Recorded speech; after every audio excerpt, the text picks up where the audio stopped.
Hi friends, today recipe చూద్దామండి. ఆనపకాయ గోంగూర curry అండి. సొరకాయ అండి. సొరకాయ ఇదిగోండి, గోంగూర,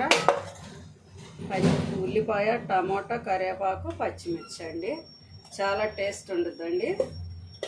ఫస్ట్ స్టవ్ పైన కళాయి పెట్టేసుకున్నాం.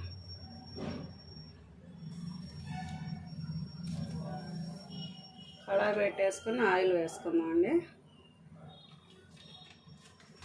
ఆయిల్ కాగాక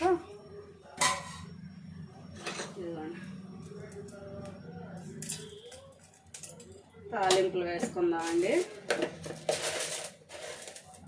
తాలింపులు వేసుకుందాం, అవి వేగనిద్దామండి.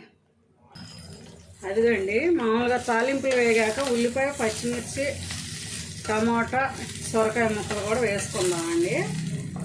దీంట్లోనే కొంచెం పసుపు వేసుకుందాం.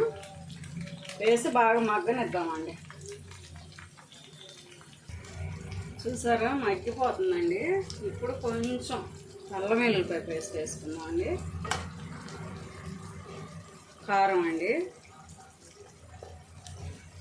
కర్రీకి సరిపడా ఉప్పు అండి వేసి మగ్గనిద్దామండి. ఇప్పుడు ఒకసారి లిడ్ ఓపెన్ చేసి చూద్దామండి. అదిగోండి, చూసారా, ఆల్మోస్ట్ మగ్గిపోయింది సొరకాయ కూడా.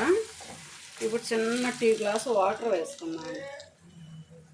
వాటర్ వేసి దగ్గరికి రానిద్దాం. దగ్గరికి వచ్చాక గోంగూర పెట్టుకుందాం.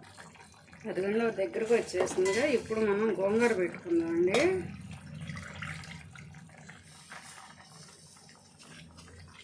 ఈ గోంగూర కూడా బాగా దగ్గరికి రానిద్దామండి.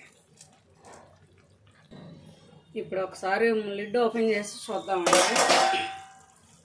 ఇదిగోండి, కర్రీ చాలా అయిపోయిందండి. చాలా బాగుందండి. ఇదిగోండి, సొరకాయ ముక్కలు, గోంగూర చాలా టేస్ట్ ఉందండి. ఒకసారి మీరు కూడా ట్రై చేయండి. ఎందుకంటే సమ్మర్ సీజన్ కండి సొరకాయలో వాటర్ కంటెంట్ ఎక్కువ ఉంటుంది. గోంగూరలో హెల్త్కి మంచిది అండి. ఓకేనా అండి? నచ్చితే లైక్ చేయండి. Please subscribe. బాయ్ అండి.